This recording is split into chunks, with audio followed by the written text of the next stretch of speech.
கர்த்தருடைய பரிசுத்த நாமத்துக்கு மகிமுண்டாவதாக. ஆண்டவரும் இரட்சகருமாகிய இயேசு கிறிஸ்துவனுடைய எண்ணெயில்லா நாமத்திலே உங்களை வாழ்த்துகிறேன், என் நன்றியை தெரிவித்துக் கொள்கிறேன். கடந்த நாட்கள் எல்லாம் கர்த்தர் நம்மை அற்புதமாக பாதுகாத்து வந்தார். நம்முடைய தேவைகள் எல்லாம் கர்த்தர் சந்தித்தார்.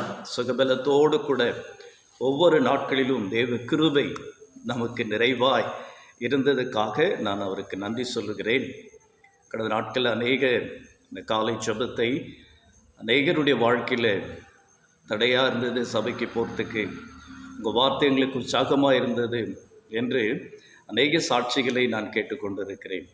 இந்த நாளிலும் கூட வேதத்தில் ஒரு வார்த்தை சொல்லுகிறது, வேதம் எனக்கு மனமகிழ்ச்சி என்று சொல்லி. அற்புதமாய் தாவீது சொல்லுகிறான், கர்த்தாவே உம்முடைய வார்த்தை எனக்கு மனமகிழ்ச்சி என்று சொல்லி. இரண்டாவது வேதத்தில் சொல்லப்படுகிறது, உம்முடைய வேதத்தை நான் அதிகமாய் நேசிக்கிறேன், அதனால் மிகுந்த சமாதானம் எனக்கு உண்டு என்று சொல்லி.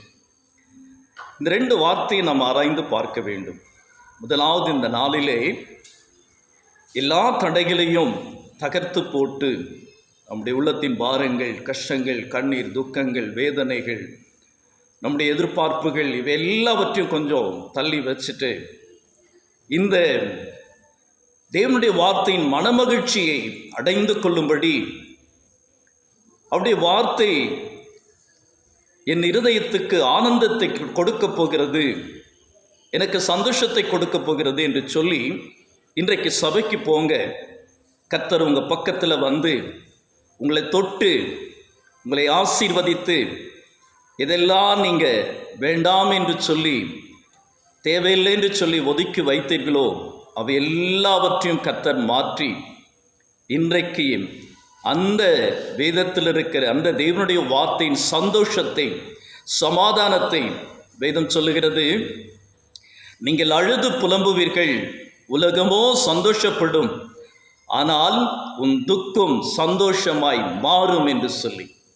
இந்த காலை வேளையிலே கர்த்தர் சபைகளிலே நீங்கள் போங்க, ஜெபிங்க.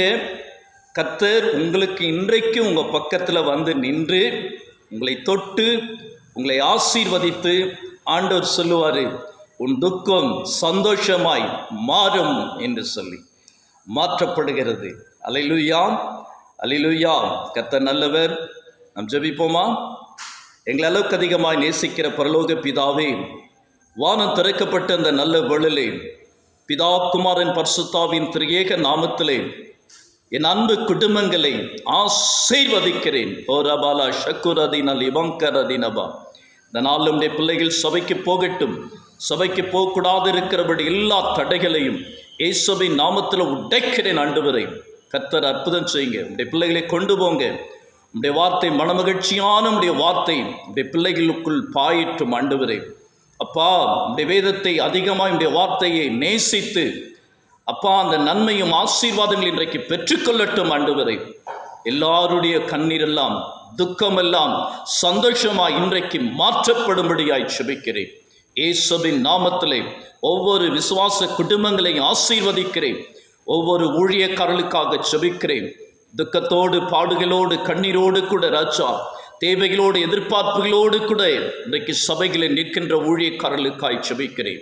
நசரேயனாகிய இயேசுவின் நாமத்திலே ஒவ்வொரு ஊழியக்காரர்களையும் ஆசீர்வதிக்கிற ராஜா, கொடாக்குடி பெருகட்டும். எல்லா நன்மையினாலும் முடிசூட்டி கொள்ளுங்க. நீரே நல்ல தெய்வம். ஆண்டவரே, உம்முடைய வேதத்தை அதிகமாய் நாங்கள் நேசிக்கிறோம், அதனால் மிகுந்த சமாதானம் எங்களுக்கு கிடைப்பதாக இன்றைக்கு அந்த வாக்குத்தத்தம் கொடுத்திருக்கிறேன். அந்த சமாதானத்தை நீங்கள் கொடுக்கும்படி எங்களுடைய எல்லா பாடுகளுக்கும், கஷ்டங்களுக்கும், மனவேதனைகளுக்கும், துக்கத்துக்கும் ஒரு முற்றுப்புள்ளி இன்றைக்கு வைக்கிறீர். ஆண்டவரே, ஒரு புதிய ஆசீர்வாதங்களை கர்த்தர் எங்களுக்கு கொடுக்கிறீர். புதிய ஆசீர்வாத வழிகளை கர்த்தர் திறக்கிறீர். உமக்கு நன்றி. இயேசுவின் நாமத்திலே ஜெபத்தை எடுக்கிறேன் நல்ல பிதாவே. ஆமென், ஆமென்.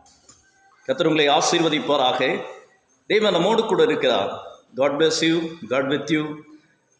தொடர்ந்து கர்த்தர் உங்களோடு பேசுவார் இந்த நாளில்.